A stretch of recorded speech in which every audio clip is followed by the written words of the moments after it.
Vous sentez au plus profond de vous qu'il est temps de changer, de devenir enfin la meilleure version de vous-même? Dans cette masterclass exceptionnelle, Luc Baudin, expert reconnu en développement personnel et ancien médecin, vous révèle comment accomplir votre légende personnelle. Découvrez les secrets de la force de la pensée, les clés pour élever votre niveau vibratoire et des techniques éprouvées pour transformer votre vie. Pour assister à la masterclass, cliquez sur le lien en haut à droite de l'écran ou en description de cette vidéo. Au moment où il y a la connexion avec le guide. Pas pendant que le guide nous discute, mais quand la personne communique, entre autres une cliente, que là, c'est vraiment frappant, là. Puis ce qui est particulier, c'est que ses yeux s'entrouvent pendant la séance, puis il tourne, tu sais. Ah ouais. Fait que ça, puis après, après la séance, j'y demande, là, ah, c'était spécial, bon, que ton guide, quand il t'a dit ça, comment t'as perçu ça? Puis je me souviens pas. Parce que c'est pas sa conscience à elle qui parle, tu sais. Mais ça, c'est particulier, mais c'est pas tout le monde. Chers amis, bonjour, bienvenue, nouvelle rencontre, toujours au cœur de Montréal. On poursuit notre périple avec ceux qui ont accepté de s'installer sur les canapés, découvrir d'abord leur parcours de vie, découvrir ce qui a fait ce qu'ils sont devenus aujourd'hui et pourquoi ils ont été comme ça empreints d'une volonté d'accompagner, d'être des coachs, des personnages spirituels parfois, et avec une expertise assez fine pour vous permettre peut-être d'avoir des réponses aux questions que vous vous posez dans votre quotidien et dans votre vie. Celui qui est installé aujourd'hui sur les canapés, que je reçois avec beaucoup de plaisir, c'est Stécie Tremblay qui est là. Bonjour Stécie. Bonjour Marc. Vous allez bien? Oui, très bien. 6 heures de route pour venir jusqu'à Montréal. Oui. Donc merci. Merci de cet effort et merci de vous raconter. Parce que, est-ce que c'est facile d'abord de parler de soi? Dans mon cas, oui. C'est quand même assez facile. Ouais. Ouais. De raconter son histoire, son parcours de vie, avec évidemment des hauts et des bas. Mm-hmm. Ouais. Et revenir sur des périodes qui sont peut-être parfois un peu difficiles. Oui. Et ça, c'est OK.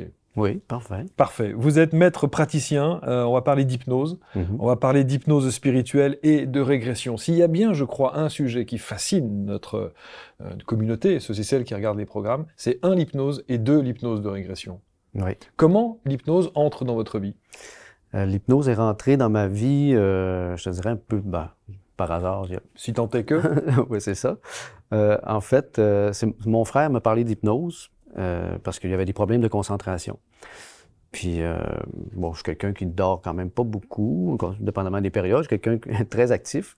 Donc, un bon soir, une nuit, bon, j'étais réveillé, puis là, j'ai dit, tiens, je vais aller écouter là, des petites capsules d'auto-hypnose pour m'aider peut-être à dormir. Donc, bon. Vous étiez déjà un peu intrigué par l'hypnose. Vous aviez déjà un centre d'intérêt pour l'hypnose. Pas tant que ça. Pas tant que ça. Pas tant que ça, non. Les seuls souvenirs que j'en avais, c'était l'hypnose de spectacle là, à l'école. Bon, qu'on connaît tous. Qu'on connaît tous. Puis finalement, là, en écoutant certaines capsules d'auto-hypnose, de fil en aiguille, hein, bon, sur YouTube, on nous suggère des trucs bon, qui est dans nos champs d'intérêt. Puis finalement, j'ai tombé sur l'hypnose régressive, entre autres Dolores Cannon. Puis là, ça a titillé un peu ma curiosité. Puis à ce moment-là, là, j'en ai fait plusieurs écoutes. Bon, il y a des trucs qui résonnaient là-dedans, mais j'avais pas dans l'idée d'en faire une pratique à ce moment-là. Ce qui est arrivé, c'est que, bon, quelques mois après, au moment de me réveiller, là, j'ai vraiment entendu une voix dans ma tête qui m'a dit « Tu vas devenir praticien en hypnose. Wow. » Puis j'ai presque même comme senti une main là, qui me relevait de mon lit, là, mais le message était clair, c'est une voix vraiment audible. Là. Je n'avais pas l'habitude d'entendre des voix... C'est de la clairaudience pour Clairaudience, oui, carrément, là, ouais. c'est ça. Puis à partir de ce moment-là, là, j'ai dit, bon, écoute, je vais écouter le message, là, tu sais, je veux suivre la piste. Gentiment et poliment. Oui, c'est ça. Ouais.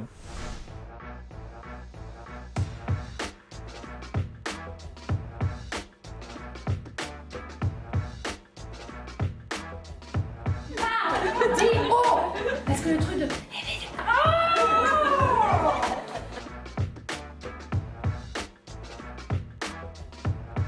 Tant le carré du plus long côté est égal à la somme des carrés des deux autres côtés.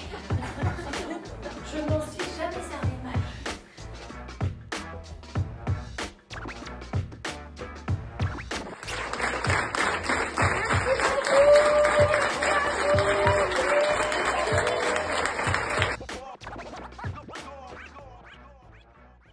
Alors, qu'est-ce que vous faisiez à cette période-là. Comment était votre vie à cette période-là? Parce que quand on lit la fiche de prod, comme on dit, ce qui nous permet évidemment de structurer l'émission, ça n'a pas été un long fleuve tranquille, hein, votre vie. Hein. Non, il y a eu certains épisodes. Vous êtes papa à 18 ans, à 24 ans, vous vous lancez dans l'entrepreneuriat, vous craquez 2 ans plus tard avec un burn-out à 26 ans, et à 33 ans, vous faites une sorte de banqueroute financière. Oui. Donc vous avez un peu la totale. Oui, on pourrait dire, oui. Bon, alors donc quand vous découvrez l'hypnose, vous êtes dans quel état d'esprit? À ce moment-là, je suis dans un bon état d'esprit parce que bon, ces épisodes-là sont derrière moi, puis bon, ça m'a quand même fait évoluer, là, faut le dire. Hein. Mais à ce moment-là, quand j'ai découvert l'hypnose, je travaillais en représentation. Ça faisait 2 ans à peu près que je travaillais en représentation. Puis dans ce travail-là, en représentation, en fait, moi, j'ai découvert que ce que j'aimais, c'était la relation humaine. T'sais. Pourtant, je n'avais pas ciblé ça. Je savais que j'avais des bonnes capacités, bon, souvent des bonnes relations avec les personnes, tout ça. Les gens se confiaient facilement à moi. Mais c'est à partir de ce moment-là que bon, j'ai vraiment pris conscience que ce que j'aimais, c'était la relation humaine, par-dessus tout. J'étais quand même dans une bonne période, bon, on va dire de transition, parce que c'était pas quelque chose qui m'attirait au départ, là, de faire de la représentation. Il a fallu que certaines personnes me convainquent là, d'y aller vers ce domaine-là. Puis finalement, c'est à ce moment-là que j'ai découvert l'hypnose. Je pense que le parcours m'avait préparé. Là, tout ce que j'avais traversé m'avait préparé à aller vers ça. Aller vers ça. On dit souvent qu'un bon thérapeute, un bon hypnothérapeute notamment, commence déjà par faire un travail sur soi. Vous êtes allé dans ces vies antérieures? Oui. Oui, beaucoup. Qu'avez-vous découvert? Ah, j'ai découvert plein de choses. D'où venez-vous? Quelles ont été ces précédentes vies? Ah, j'ai eu quand même, je pense que j'ai comme à peu près 35 régressions que j'ai vécues moi-même. Là. Oui. 35? Oui, j'en ai beaucoup expérimenté. Est-ce que ça veut dire 35 régressions, ça veut dire 35 vies antérieures? Ça peut être plus, parce que des fois, il y a des séances, on peut accéder à 2-3 scènes de vie. Okay. On s'entend on vit pas une vie complète, là, mais des passages de certaines vies marquants.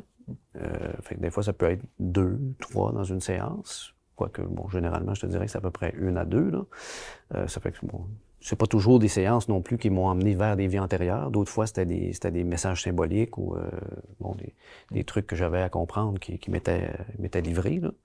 Mais j'ai quand même accédé à une vie, entre autres, de Romain. L'époque, je me souviens pas exactement, mais bon, il y avait des bateaux, je me voyais partir en guerre. Ça, j'ai eu 2 fois j'ai eu la suite de l'histoire là, dans 2 séances différentes. Ah oui, 2 séances différentes, ouais, c'est ça. Ouais. Mais ça avait toujours un lien avec mes questionnements. C'est ça qui est un peu fabuleux là, avec l'hypnose. C'est-à-dire que ce qui est intéressant, c'est qu'effectivement, lorsque vous êtes au cœur de ces vies antérieures, il y a une résonance et une explication à ce que vous vivez. Exactement, c'est ça. Dans cette vie-là. Oui, c'est ça. En fonction des questionnements qu'on a au moment où on fait notre séance, là.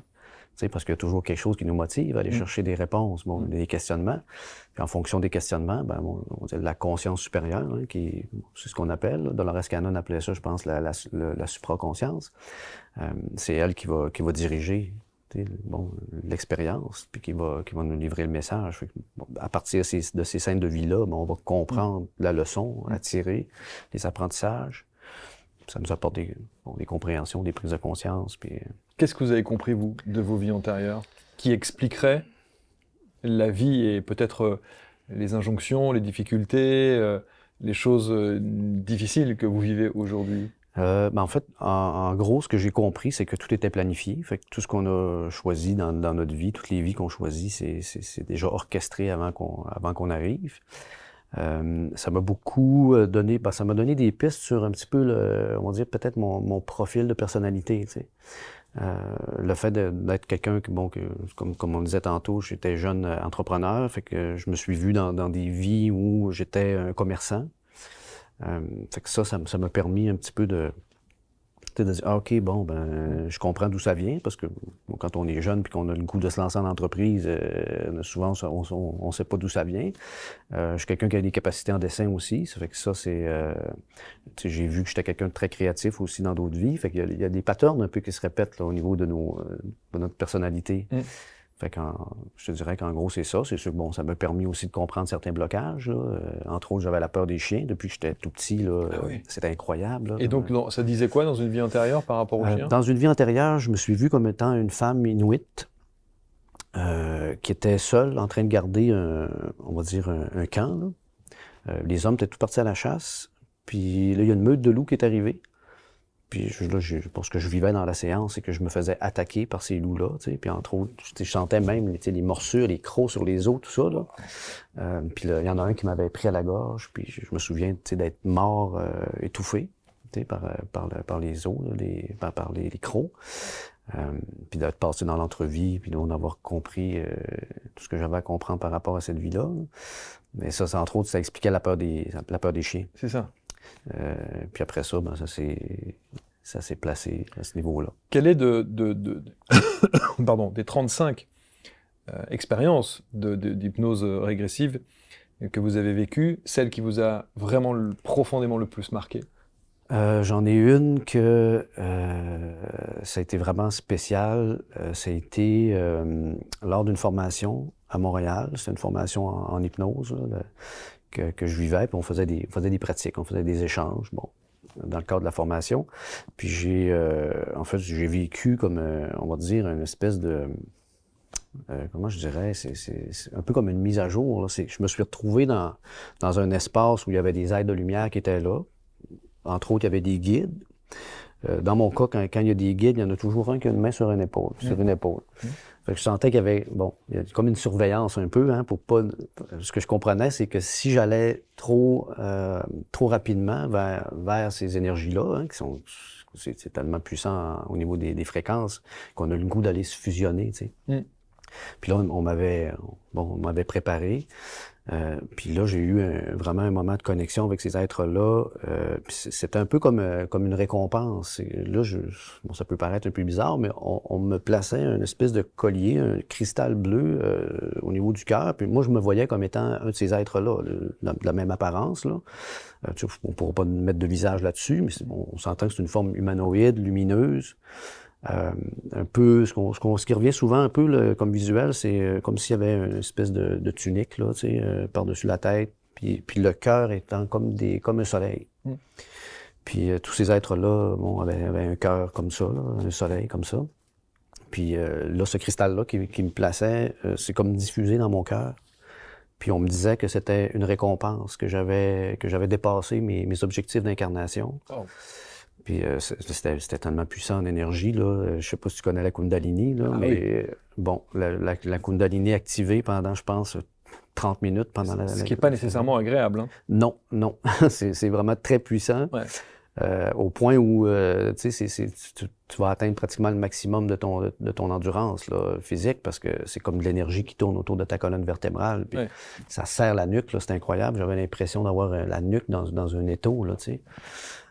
Mais je sentais que j'étais capable d'encaisser, là, tant bien que mal. Puis, en fait, le praticien qui était à côté de moi, lui, il n'en revenait pas. Là. Il disait, mais c'est quoi cette affaire-là? Tu voyais avec des spasmes, là, puis, oui, avec l'impression que la matière sous mes mains était en train de se modifier. Là. Ça, c'était vraiment étrange. Puis avec une impression que mes os étaient comme tordus. Ça, c'est des trucs, des fois, il y a des espèces de distorsions comme ça en séance, là, quand les énergies sont puissantes. Là. Fait que j'avais une impression du squelette qui se déformait, mais en même temps, je savais que mes mains étaient sur l'endroit où j'étais allongé, mais que je sentais comme un changement au niveau de la matière. C'était un peu bizarre. Là. Puis on m'avait dit aussi que ça avait changé mon ADN. Au niveau de l'ADN, il y avait quelque chose qui avait été modifié. Puis après l'expérience, ça a été... Là, il y avait un avant et un après. Là. Ça a été quoi, l'après? L'après, la première chose qui m'a frappé, c'est quand je suis allé à la salle de bain après l'expérience, je me suis dit, il faut que je reprenne mes sens, parce que bon, c'était complètement chaos. Puis, en fait, là, quand je me suis regardé dans le miroir, là, j'avais l'impression que mes yeux n'étaient plus de la même couleur, j'avais l'impression que mes yeux étaient plus foncés. Puis je reconnaissais pas mon regard, tu sais, je me disais, non, je me reconnaissais plus, en fait. C'était un peu étrange. J'ai sûrement été quelques minutes, là, à m'observer juste comme ça. Puis, ouais, c'est ça, c'est de reprendre mes repères un peu tu sais, presque dans une nouvelle façon d'être, dans une nouvelle vibration, on pourrait dire. Là. Fait que ça a été... Et comment on accueille ça? Est-ce qu'on est... on doit être évidemment perturbé, mais du coup, est-ce que ça fait peur? Sur le coup, non, parce que bon, on le vit au moment présent, Ouais. tu sais, ça fait que faut s'accorder à le faire aussi, tu sais. Si quelqu'un, pendant une séance, a peur puis veut pas se donner la permission d'accueillir ces énergies-là, ben c'est sûr que bon, le processus va se freiner, mais quand on est dans l'expérience, c'est comme si on déverse quelque chose en dedans de vous, là, puis on reçoit, puis c'est comme une seconde par seconde, on décrit ce qu'on ressent, ce qu'on perçoit, puis... Et du coup, dans votre vie, j'allais dire, plus terrestre, quand vous revenez à vous, qu'est-ce que ça change dans votre vie par la suite? Moi, ça a changé ma perception. Déjà, par mes autres régressions, j'avais quand même changé pas mal ma vision de mon existence terrestre, là. Mais ce qui m'a marqué, c'est quand je suis revenu, là, parce que bon, j'étais à Montréal, pas très loin d'ici, là, quand j'ai vécu cette expérience-là.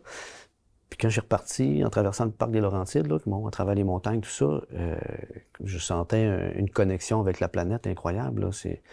Même les larmes me coulaient, là, juste par la beauté du paysage qui se défilait devant moi. Puis, fait que ça a été une espèce d'état statique presque, là. Ouais. C'est difficilement descriptible avec des mots, hein. Oui, c'est ça. Quand on ressent quelque chose comme ça d'aussi puissant. On a fait une émission avec une thérapeute un jour qui parlait justement des montées de Kundalini. Et elle dit, moi, je n'ai jamais rencontré quelqu'un qui avait vécu une montée de Kundalini. C'est assez étonnant, ça aussi. On a le sentiment que on ne peut pas la déclencher. Elle arrive quand elle décide d'arriver, cette montée de Kundalini, c'est ça? Oui, c'est ça. Ça se maîtrise pas, en fait. Oui, mais en tout cas, moi, dans mon cas, là, c'est ce que le cas. Je l'avais vécu là. Ça s'est reproduit, je pense, c'est la séance suivante, mais pas avec la même intensité. Puis après ça, j'ai fait quand même plusieurs autres séances, puis j'ai pas ressenti ça. Mais j'ai des clients qui l'ont vécu. Que eux, dans leur expérience, là, à un moment donné, les spasmes sont apparus, puis c'est ça. Comment on peut l'expliquer, ça? Comment est-ce qu'on peut en connaître l'origine et la façon dont, d'un seul coup, elle prend part de votre être? J'ai l'impression que c'est une énergie qui... moi, je rapporte tout aux fréquences. Hein. Tout est des vibratoires dans l'univers. Puis je pense qu'à ce moment-là, il y a un état d'être peut-être aussi là, qui permet à ce qu'on accueille ces énergies-là. Je pense que de l'autre côté, ils savent aussi qu'on est prêt. Ouais. J'ai souvent remarqué ça, que bon, il y a des personnes des fois qui voudraient vivre des trucs intenses comme ça, mais qui n'y arrivent pas. Puis il y a d'autres fois où les personnes sont juste dans l'abandon, dans l'accueil, puis tout à coup, il arrive quelque chose de magique comme ça. Fait que c'est difficile d'expliquer autrement que... Ça se vit en tout cas, et tous ceux qui nous en parlent n'en parlent pas nécessairement en bien sur l'instant. Hein. Oui, parce que c'est très douloureux. Oui, c'est violent. C'est très douloureux. Ouais. Alors vous êtes évidemment spécialiste dans l'hypnose, hypnose spirituelle, mais surtout l'hypnose de régression. Quand on parle d'hypnose de régression, la première pensée que l'on a, c'est le contact avec les défunts. Oui, entre autres, oui. Souvent. Oui. Est-ce que ça aussi, c'est une de vos capacités, en tout cas, à permettre aux autres de rentrer en contact avec des défunts? Oui, ça arrive quand même assez souvent que les personnes souhaitent avoir un message de défunt. Encore là, je demande toujours... Bon, je dis toujours aux clients, tu sais, on ne sait pas si ça va se produire, on demande, hein, bien sûr. Si c'est autorisé, tant mieux. Généralement, oui. Si ça ne l'est pas, je vais demander pourquoi. Souvent, c'est parce que bon, le défunt, dans son existence actuelle, est rendu ailleurs. Parfois, c'est quand même possible d'avoir des messages via, on va dire, un intermédiaire. Tu sais, je peux demander, on va demander à ta conscience supérieure si elle peut, elle, nous transmettre les messages du défunt. Fait que ça arrive. Mais c'est quand même, généralement, il y en a quand même pas mal là, qui demandent là, justement un contact avec les défunts, soit pour dire des choses qu'ils n'ont pas eu l'occasion de dire pendant leur existence, des non-dits, hein, des choses qu'on aurait souhaité dire avant que la personne parte.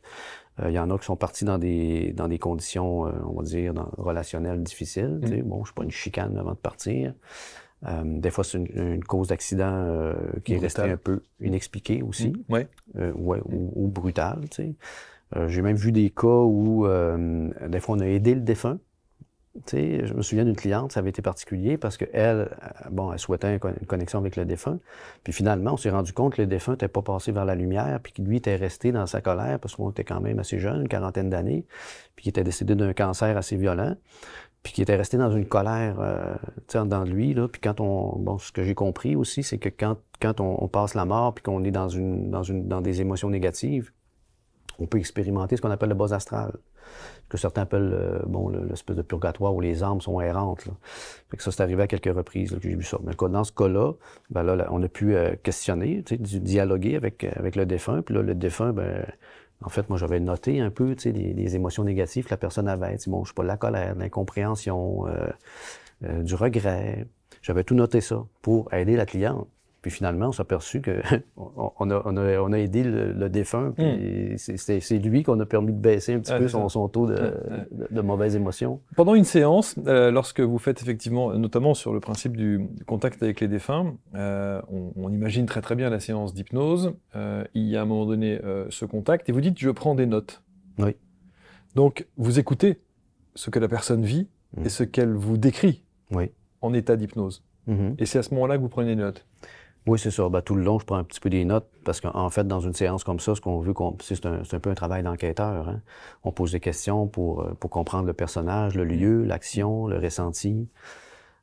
Donc, c'est ça. Fait qu'on pose des questions, on prend des notes aussi pour comprendre. Bon, on va garder en tête aussi qu'est-ce qui se passe, là. Bon, le personnage, il fait quoi, avec qui, puis l'évolution un peu aussi, là, de la scène. Jusqu'au moment où là, la conscience nous dit qu'il n'y a plus rien.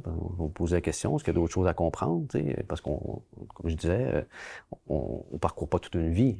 Ça va être un moment charnière dans une vie qui a un lien avec ce que la personne a besoin de comprendre. Fait que c'est ça, c'est de noter, d'être attentif aussi.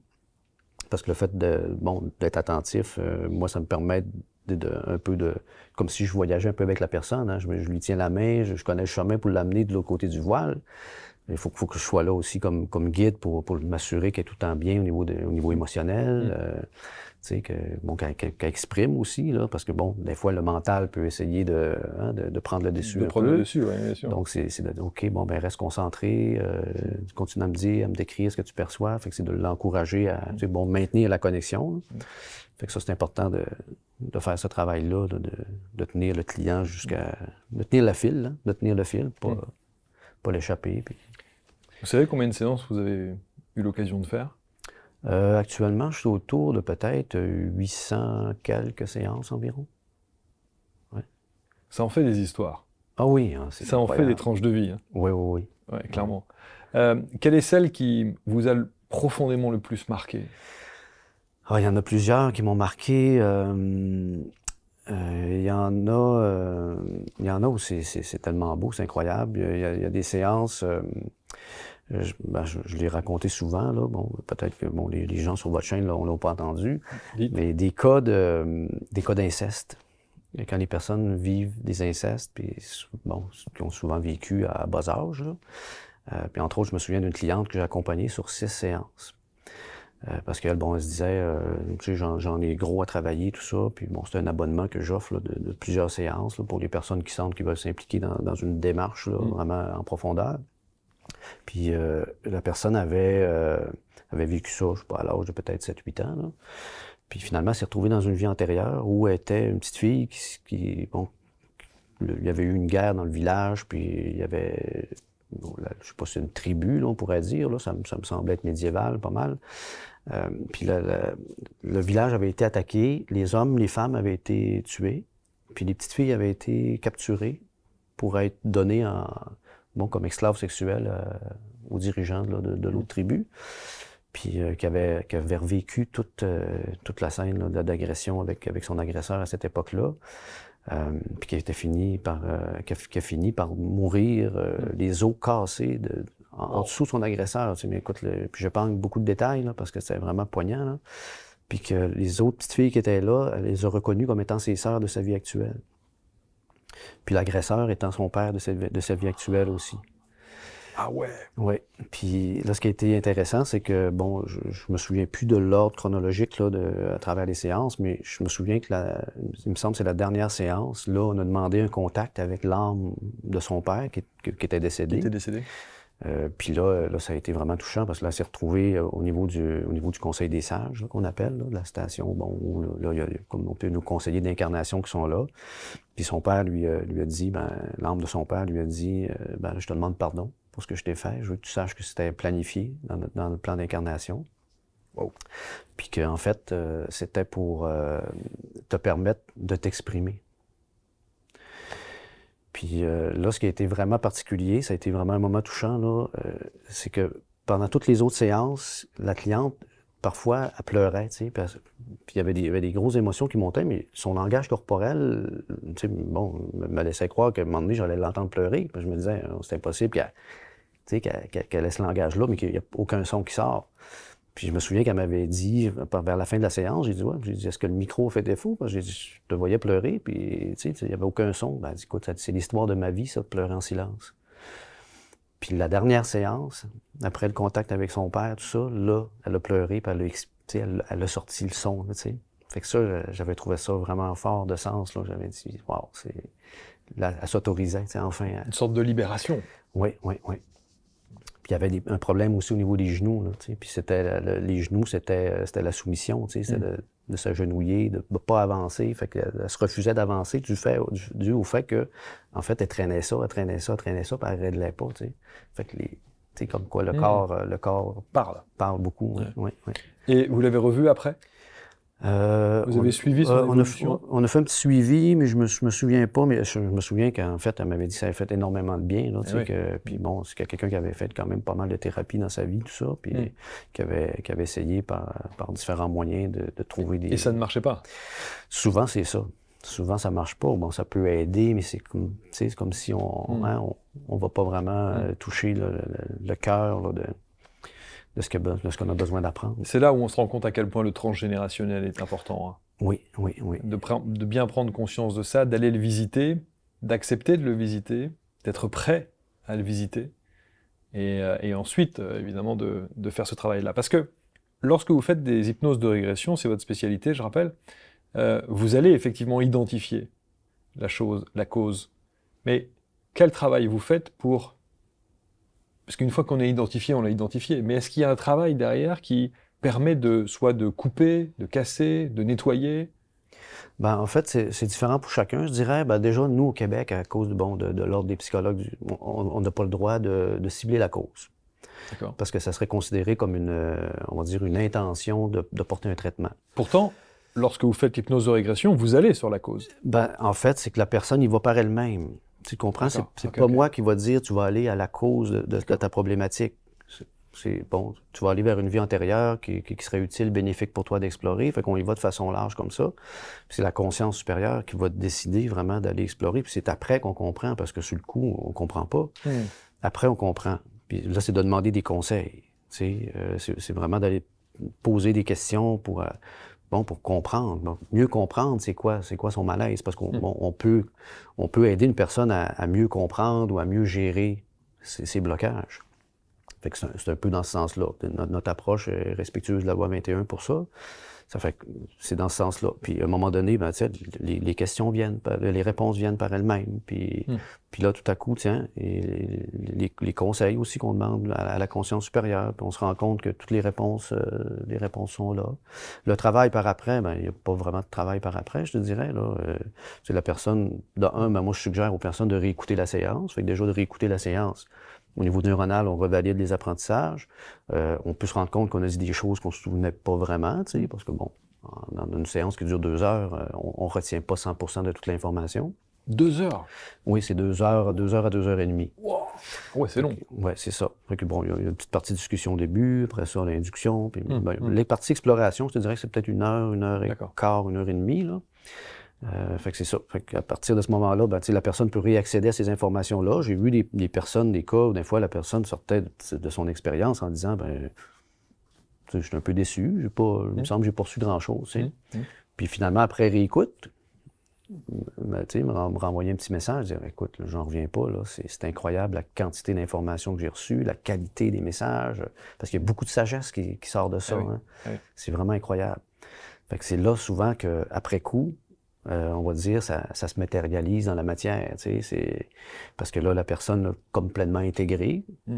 C'est sûr qu'au niveau inconscient, je me dis tout le temps, c'est intégré, parce que ce que la conscience supérieure a livré comme information, c'est fait, tu sais. Mais bon, dans sa vie quotidienne, ben, l'ego prend un peu de place. Fait que des fois, la personne a besoin, tu sais, bon, en relisant, OK, ouais, c'est vrai, on me dit ça, on me dit ça. Fait que souvent, les personnes me disent qu'ils même vont faire des prises de conscience à chaque relecture. Fait que ça, c'est quelque chose je trouve qui est puissant, puis qui donne... Puis je me souviens d'une personne, je pense, une dame parisienne, là, qui occupait un poste important, puis qu'après sa séance, elle m'avait dit ouais, ben, je suis un peu déçu, c'était ici, là, tu sais, J'avais dit, ouais, mais ça me surprend, parce que, bon, moi, des notes, j'avais plus de place où en prendre, là. C'était très riche, très riche en informations. Fait que j'ai dit, réécoute ta séance, tu me feras un suivi. Puis finalement, 3 jours après, elle m'a réécrit, puis elle m'a dit, mais c'est incroyable, là. Puis il y avait 17 pages de contenu, là. Ah ouais? 17 pages, c'est pas rien. Mais là. Sinon, il ne s'est rien passé, c'est ça. Mais ouais, elle, dans sa perception, c'est ça. C'était pas significatif. Puis c'était pas des choses qui l'avaient marqué. Mais comme quoi, tu sais, des fois, quand on est dans l'expérience, on est complètement en immersion dans l'expérience, on n'est pas conscient de ce qu'on a reçu comme message. Tu sais. Puis c'est après que là, les personnes... Puis de constater aussi des fois que le timbre de voix a changé aussi. Quand c'est la conscience qui parle ou un guide, souvent la personne, le timbre de voix change. Ah ouais. Le vocabulaire n'est plus le même. Puis là, la sagesse, vraiment, là ça paraît... C'est impressionnant. Oui, là, c'est impressionnant. Là, c'est un langage complètement différent. Puis les messages sont directs. Là. Et ces langages-là, vous les avez identifiés? Vous arrivez à savoir d'où ça vient, d'où ils viennent, quelle est l'origine? Quand je pose la question, tu sais, quand je demande à un moment donné, tu sais, on va demander à ta conscience supérieure de venir de l'avant pour répondre à mes questions. Puis bon, OK, tu me dis OK quand c'est OK, puis tu sens que la connexion est faite. À partir de ce moment-là, moi, je pose des questions, je commence à poser des questions à la 3e personne. OK, bon, mais qu'est-ce que Marc a à comprendre par rapport à cette scène-là? Bon, c'est important qu'ils comprennent que, bon, je sais pas, ils s'écoutent plus. Bon, on tombe dans des conseils du quotidien très terre à terre, là. Fait que c'est un peu ça. Fait que quand j'ai demandé à la conscience supérieure de venir de l'avant, puis que la personne change de vocabulaire, je me dis, bon, c'est la conscience qui me répond. Il y a d'autres fois où c'est des guides. La personne va ressentir la présence d'un guide. Puis là, je vais demander la permission aussi. Bon, est-ce que ça serait approprié que le guide parle à travers toi? Si tu es à l'aise avec ça, tu lui prêtes tes cordes vocales, tu me dis ou tu me traduis ce qui te transmet. Puis là, souvent, ben, c'est OK, oui, c'est correct, je suis à l'aise avec ça. Puis là, le thème de voix change. Puis là, l'échange commence. Puis ce qui est particulier avec les guides, c'est que souvent, ils ont des messages pour l'humanité aussi. Hein. Ça ne s'adresse pas seulement qu'à la personne. Eux, ils profitent de cette ouverture-là. Hein, comme cette plage-là de dire, OK, là j'ai le micro, là, il parle. Des fois, c'en est même cocasse, là, parce que ça arrive que j'essaye de ramener ça à la personne, puis je me dis, bon, elle est arrivée avec ses intentions, je veux bien poser des questions pour elle, mais quand le guide est rendu qu'il nous explique des concepts de densité ou qu'est-ce qui se passe sur Terre actuellement, faut que je raccorde un petit peu, mais bon, c'est vraiment particulier. Là. Et quand vous avez effectivement ce langage avec cette transformation, ce changement de voix, ça peut être parfois un dialecte que vous ne comprenez pas? Non, à date, c'est pas arrivé, sauf à quelques occasions où c'était un petit peu comme des espèces de sons de gorge, un peu comme de la musique, au moment où il y a la connexion avec le guide. Pas pendant que le guide nous discute, mais quand la personne communique, entre autres une cliente, que là, c'est vraiment frappant, là. Puis ce qui est particulier, c'est que ses yeux s'entrouvent pendant la séance, puis il tourne, tu sais. Ah ouais. Fait que ça, puis après, après la séance, j'y demande, là, c'était spécial, bon, que ton guide, quand il t'a dit ça, comment t'as perçu ça? Puis je me souviens pas. Parce que c'est pas sa conscience à elle qui parle, tu sais. Mais ça, c'est particulier. Mais c'est pas tout le monde. Je sais que c'est arrivé dans certains cas. J'ai entendu des cas où, bon, des fois, en séance comme ça, une personne pouvait se mettre à parler une autre langue inconnue, puis qu'apparemment, ben, après traduction, c'était, exemple, en italien, puis c'était impeccable. Moi, ça m'est pas arrivé encore. Mais c'est arrivé, comme je dis, des fois, des moments de transition, de connexion qui se traduisent par une espèce de son vibratoire. Je sais pas trop comment dire ça. Avec plus de 800 cas à votre actif en hypnose et en hypnose régression, est-ce que vous êtes toujours autant fasciné, toujours autant étonné? Oui, moi je m'en lasse pas, là. C'est tout le temps des apprentissages, même pour moi aussi. Parce que veux pas, il y a quelqu'un qui disait à un moment donné, on attire les clients qui nous ressemblent. Des fois, le chapeau me fait parfaitement. Là. La personne reçoit un conseil, puis je me dis, mais c'est en plus ce que j'avais besoin de comprendre aussi. Puis en même temps, je pense qu'on attire aussi des personnes qui, je pense que de l'autre côté, ils savent hein, que je suis en mesure de les accompagner par rapport à certains sujets. Tout ce qui est thématique extraterrestre, là, un peu ce que Dolores Cannon avait ressorti avec les 3 vagues de volontaires. Moi, je parle des fois avec d'autres praticiens, mais ils me disent, moi, j'ai vraiment jamais aucun cas où les clients me révèlent ces choses-là. Puis moi, j'ai quand même 25-30% des cas aussi. Chez vous? Oui, oui. Sur des thématiques d'extraterrestres? Oui, oui. OK. Les personnes se voient dans d'autres vies, sur d'autres planètes, qui ont l'appel d'être venu, d'avoir entendu l'appel d'être venu aider la Terre, là, ce que Dolores disait dans les 3 vagues de volontaires. Les clients me racontent la même chose, exactement la même chose, qui actuellement, ce qu'on vit sur Terre, il y a un besoin de fréquence. Souvent, les personnes vont dire c'est une couleur, on a besoin d'apporter nos couleurs. Comment, lorsqu'on se retrouve face à parfois des personnes qui sont en plein dans l'injonction et qui vous disent, par exemple, que tout ça, c'est de l'imaginaire, ou tout ça, ça vient de, je sais pas, peut-être une alchimie cérébrale qui fait que, on va suggérer des choses et on va s'inventer des choses. Comment être sûr? Est-ce que vous êtes, alors évidemment que vous êtes convaincu, mais comment être sûr que écoute, ce qui est vécu est véritablement vécu à cet instant? Moi, ce que je distingue, en fait, c'est que, ce qui ferait la différence entre l'imagination puis, le vécu? Le vécu expérientiel là, de la personne dans son expérience, c'est l'émotion. C'est qu'on peut imaginer quelque chose, mais souvent, on va imaginer quelque chose, il n'y a pas d'émotion rattachée à ça. Tandis que dans l'expérience, l'émotion monte tout seul. Ça marque les personnes des fois parce qu'ils me disent « mais c'est impossible que j'ai imaginé ça parce que l'émotion était tellement puissante. » là. Des fois même, j'ai vu des personnes commencer à pleurer avant même de recevoir l'information. Là.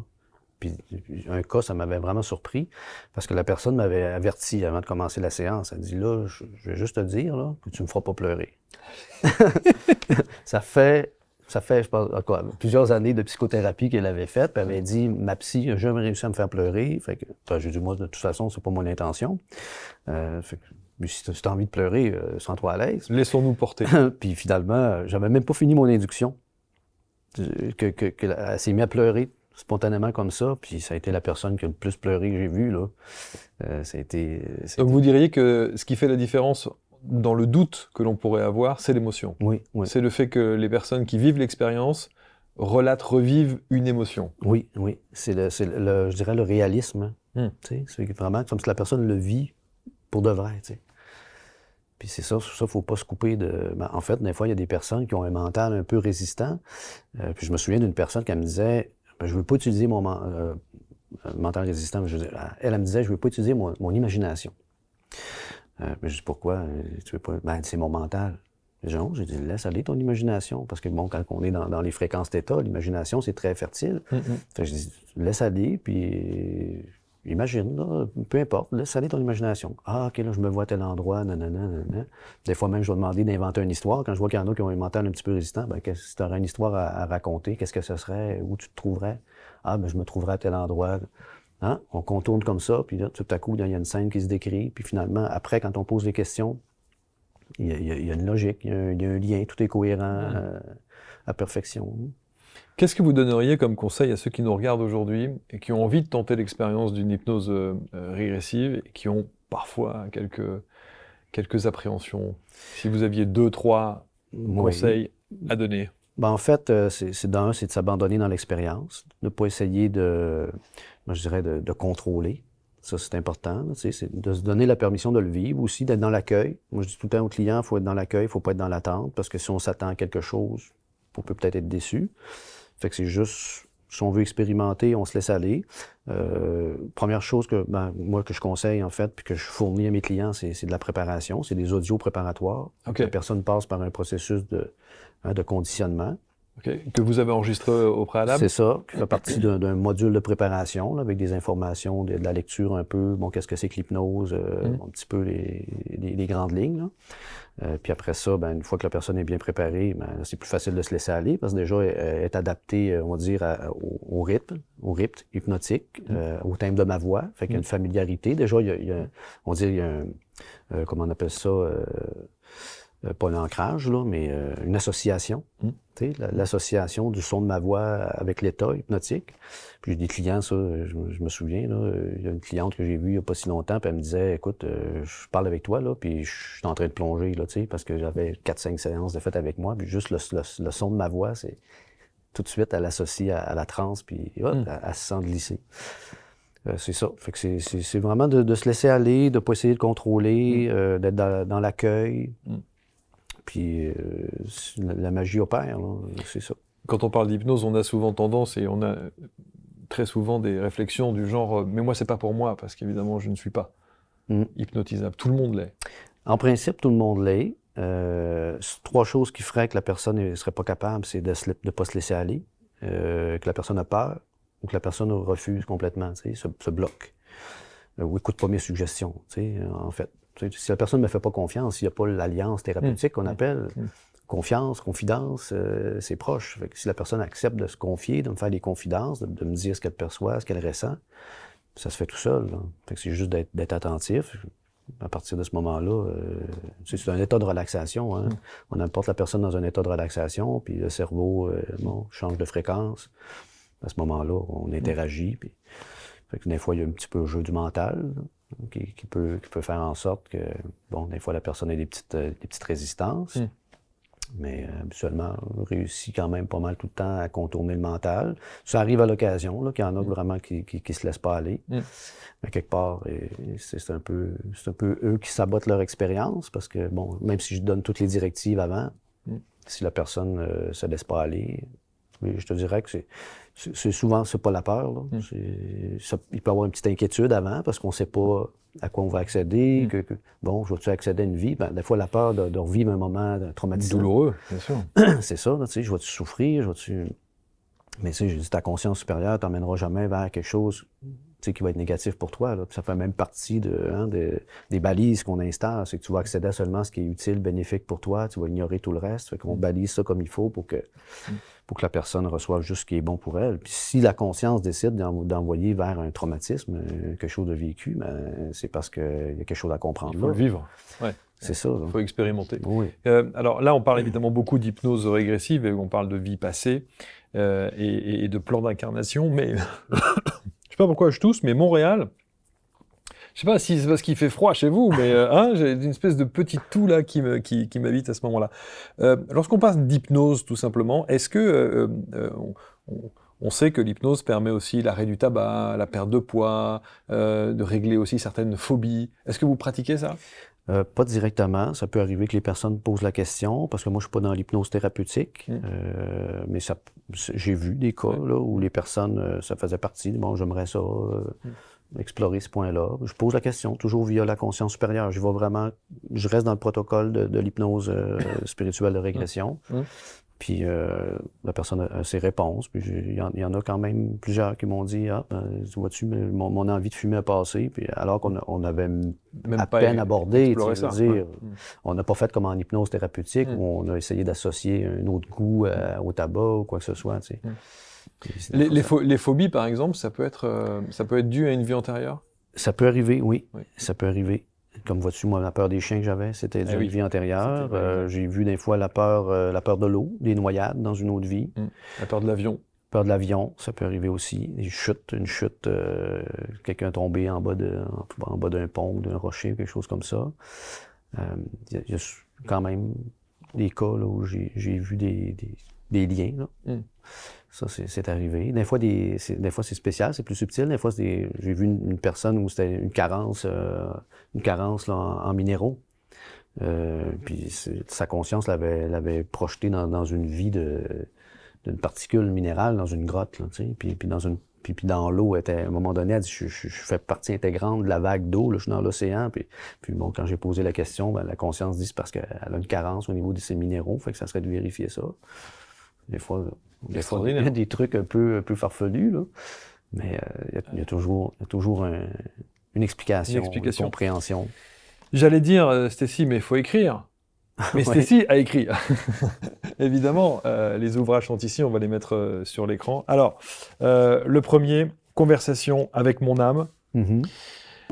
Les vies antérieures sous hypnose, transition vers la nouvelle terre. Alors, une explication de texte sur cet ouvrage. Oui, ça, c'est tiré de mes propres expériences en hypnose que j'ai vécu moi-même. J'en ai sorti une dizaine à peu près, là, sélectionné une dizaine, qui avait un rythme, en tout cas, en fait, que je trouvais qui était peut-être intéressant à partager parce que, justement, je parle de certains défis que j'avais dans ma vie, tout ça, puis bon, que les séances m'ont aidé à comprendre certaines choses. Et vous avez même illustré. J'ai illustré aussi, ouais, parce que j'avais souvenir quand même. C'est ça qui est vraiment aussi le fun là, avec les séances d'hypnose, c'est qu'on garde un souvenir de ces images-là. Fait que j'ai illustré. Puis entre chaque chapitre, enfin à la fin de chaque chapitre, je fais une conversation avec mon âme, d'où le titre, pour aller chercher des compléments d'information. Tu sais. Je fais ça par écriture automatique. Puis là, je posais des questions par rapport à chaque thématique de séance. Tu sais, pourquoi? Fait que là, on a, en fait, dans le livre, c'est qu'on a le regard de l'homme, moi, par rapport à son expérience terrestre, qui se pose des questions, tu sais, sur qu'est-ce qu'il est venu faire puis pourquoi il vit certains défis. Puis là, on a le regard de l'âme qui elle, me dit, ben, t'es venu expérimenter ça pour telle raison. Puis bon, puis de fil en aiguille, ben, nous révèle des informations sur ce qui se passe actuellement sur Terre, là, dont le sous-titre, là, Transition vers la nouvelle Terre. Fait que c'est un peu ça, là. Et comment vous avez pratiqué? Vous étiez en auto-hypnose? Non, c'est avec d'autres praticiens. D'autres praticiens? Oui, en échange de services. Oui, c'est ça. Mais on a quand même le sentiment, les entités extraterrestres. Oui, oui. Waouh. C'est ça. Ça, c'en est une, en fait, où, bon, le personnage qui est allongé, je le voyais comme étant moi, là. Ben oui. Mais dans cette scène-là, on me dit que on m'avait montré ça juste pour me préparer à la thématique que j'allais aborder avec mes clients. Que c'était pas moi qui l'avais vécu, c'était pas vraiment, en fait, une scène de vie antérieure, c'était plus une symbolique, tu sais, pour que je puisse accompagner des personnes, là, parce que ça arrive quand même de temps en temps qu'il y a des personnes qui disent qu'ils ont été abductées ou qui ont vécu tu sais, des trucs, qui ont vu des vaisseaux, des choses comme ça, puis qu'ils veulent réaccéder à ces souvenirs-là. Fait que dans ce cas-là, c'était ce qui avait ressorti. Et vous avez été abducté? Non, j'ai pas souvenir de ça. Puis j'ai fait des séances. J'ai vu déjà des fois des phénomènes. Il y en a qui disent quand on voit des phénomènes, souvent on a été abducté, mais j'ai exploré en hypnose, j'ai rien trouvé à ce niveau-là. Mais ce qui est toujours fascinant, c'est qu'ils ont tous la même tête, hein, ces extraterrestres. Hein. On les dessine toujours de cette manière-là, hein, les grands yeux, la tête un peu étrange, il n'y a pas de cheveux, il n'y a pas de... Vous voyez ce que je veux dire? Oui, dans ce type d'être-là, oui. J'en ai vu des plus beaux que ça. Dans mes séances, j'en ai vu des plus beaux. Ceux-là n'étaient pas terribles, en tout cas. Les Pléiadiens, Arcturiens, sont beaucoup plus beaux. C'est ça, absolument. Conversation avec mon âme, donc. C'est en auto-édition? Auto-édition, oui. Auto-édition, Stécie Tremblay. Et puis celui-ci, donc, les gardiens de l'équilibre universel, les révélations des vies antérieures et de l'entrevie. Oui. Quelle différence il y a entre une vie antérieure et l'entrevie? Vie antérieure, c'est des souvenirs de vie antérieure qui peuvent expliquer certaines choses dans notre vie. L'entrevie, c'est l'espace entre les incarnations.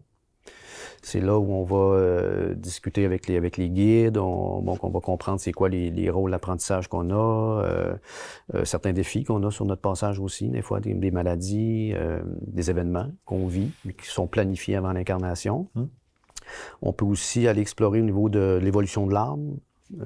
Si on a une âme qui est jeune, intermédiaire ou avancée, ça c'est un peu plus que Newton avait avancé, là, Michael Newton. Des fois, c'est possible d'aller chercher un peu plus d'énergie, tu sais, ce qu'on nous transmette un peu plus d'énergie, parce que l'âme garde un pourcentage de son énergie de l'autre côté, mais quand on s'incarne, on va transmettre une partie de l'énergie on dirait, au personnage. Donc, c'est ça. Fait, des fois, on peut demander si ça serait approprié de disposer d'un peu plus d'énergie. Souvent, c'est accordé. On dit, OK, on va donner, pas 10% de plus. Bon, OK, qu'est-ce que ça va changer? Ben, il va être plus apte à affronter les défis. C'est là, des fois, on se rend compte aussi qu'il y a des transincarnations, hein, qu'on a des vies parallèles en simultané. Fait que des fois, c'est dans l'entrevue qu'on comprend ça. Bon, la conscience supérieure, elle est venue s'incarner en 2, 3, 4 personnages en même temps. Ça, quand on essaie de visualiser le truc, c'est abyssal. Hein. Oui, c'est ça. Wow. Ça, c'est de spécial. se dire qu'il y a un autre moi sur d'autres plans. Oui. Ça paraît fou. Hein. Oui, ça paraît fou. À chaque fois, je me dis, pourtant, on en a entendu des choses, mais à chaque fois, j'ai le même ressenti dès que j'ai cette sensation-là. Oui, c'est un peu étrange. Il y a des concepts que humainement, c'est un peu difficile à conceptualiser. Oui, c'est sûr. Je me souviens d'une cliente qui, elle, avait vraiment vécu dans sa séance, qui avait été particulier, c'est qu'elle avait accédé à une vie d'un Égyptien qui décédait là, en fin de vie. Mais tu sais, quelqu'un de, tu sais, un peu comme quelqu'un qui prie, puis qui était très branché sur l'invisible. Puis là, quand je pose la question, savoir pourquoi elle a accédé à cette scène-là, ben, sa conscience supérieure dit, mais c'est parce que ça, c'est une vie parallèle qu'elle est en train de vivre actuellement, puis c'était pour l'aider aujourd'hui à comprendre tel truc. Fait que, tu sais, c'est comme si les morceaux se collaient, là. Fait que ça, en tout cas, c'est là que, pour la première fois, là, que j'avais eu un cas, là, où la conscience disait vraiment que c'était une vie parallèle qui était en simultané. Et vous êtes allé chercher les vôtres? Non. Vie parallèle? Non, j'ai pas exploré ça. Même si j'ai fait beaucoup de séances, j'ai l'impression d'avoir à peu près rien exploré. Là, bon. Imagine un champ d'herbe, là, c'est comme si on avait arraché un seul brin. Eh oui, c'est infini. Bien sûr. Donc il y a ces 2 ouvrages à votre disposition. Les séances, alors bien sûr, il y a nos amis français. On peut évidemment vous consulter, j'imagine, à distance, en visio. Oui. Tout ça peut se faire en visio. Oui. Oui, j'ai déjà quand même une bonne clientèle en Europe. Fait qu'on fait ça par Zoom. On fait une petite rencontre de premier contact. Je fais tout le temps ça avec mes clients, un petit 15 minutes là, pour quelques semaines avant la séance là, ou quelques jours avant, dépendamment des cas. Fait que là, on fait des petits settings pour s'assurer que tout fonctionne bien au niveau des micros, tout ça. Puis j'enregistre la séance, fait que la personne... Puis à distance, ça fonctionne super bien, parce que déjà, de un, souvent même, c'est encore mieux pour la concentration, parce que la personne a des écouteurs. C'est ce que j'allais dire, ouais. Le son de la voix est vraiment comme au centre de la tête. Est-ce qu'il y a un support musical ou pas? Non? Non, j'ai travaillé un petit peu avec la musique, mais c'est parce que quand on est praticien, puis qu'on fait 2 séances par jour, là, de 2 heures à 2 heures et demie, la musique, on vient qu'on... on en a un petit peu on atteint notre capacité maximale. Fait que c'est ça. Mais ça n'empêche pas qu'une personne pourrait se mettre une petite musique douce dans sa pièce, chez elle. Oui. C'est ça. Ouais. En tout cas, merci infiniment, Stécie. Je trouve que vous en parlez avec beaucoup de simplicité et puis vous désacralisez un peu parce qu'on se fait tout un monde de cet univers-là, de l'hypnose de vie antérieure et parfois on se retrouve dans des configurations où on est d'un côté extrêmement tenté à explorer et d'un autre côté il y a une appréhension parce qu'on se dit « Ouh là là, j'ai peut-être pas nécessairement envie de revivre des choses ». Et surtout quand vous décrivez des situations de vie antérieure douloureuses. Et vous dites, notamment sur l'attaque des chiens que vous avez pu avoir, où vous ressentez les morsures. Donc il faut quand même être prêt à accepter, à vivre ça, à revivre ça. Oui, c'est ça. Mais en fait, il y a la quête de comprendre aussi, hein, de mieux comprendre pourquoi on a cette peur-là. Dans ce temps-là, quand ça arrive, ben, comme je disais tantôt, c'est l'impression de la morsure, tout ça. Puis même, on sent des fois que c'était engrammé dans le corps. Hein. Je sentais que puis bon, il y avait comme une espèce de soin énergétique aussi qui se produisait pendant ce temps-là. Puis c'est comme si le corps physique et le corps éthérique se dédoublent un peu. Là. Il y a des fois des trucs un peu spéciaux, mais ça se fait en douceur. Puis quand tu es accompagné avec quelqu'un qui est bienveillant, puis moi, je m'assure toujours du bien-être aussi émotionnel de la personne. Si elle vit quelque chose de difficile, d'un, je vais dire, est-ce que tu es à l'aise de vivre ça? Si la personne me dit non, je suis pas très à l'aise, OK, on va demander à ta conscience supérieure de peut-être y aller un peu mollo, là, parce que c'est un petit peu intense. Et souvent, ça se réduit comme ça. Le cas le plus extrême que j'ai vu, j'ai dissocié la personne de la scène. J'ai dit, là, OK, c'était une scène de pendaison. Puis, la personne étouffait. Fait que là, puis je la voyais vraiment manquer d'air. Fait que là, j'ai dit, OK, là, on va demander à ta conscience supérieure de te sortir de la scène. Là, tu vas juste explorer en hauteur, tu vas observer. Fait que là, aussitôt que la conscience sort du corps, là, le plus d'émotion. C'est, OK, j'observe froidement. OK, là, je suis en train de, je sais pas, de me faire brûler ou de me faire pendre.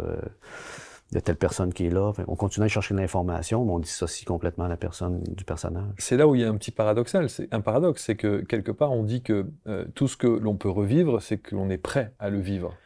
Oui, on est prêt à le vivre, mais je te dirais que peut-être que chaque personne a un petit peu sa limite, là. Hein? Ça fait que de s'assurer que la personne est bien, je te dirais que c'est arrivé 1 ou 2 fois, là, sur 800 quelques personnes. Sinon, habituellement, quand je pose la question, la personne dit non, je sens que j'ai besoin de le vivre.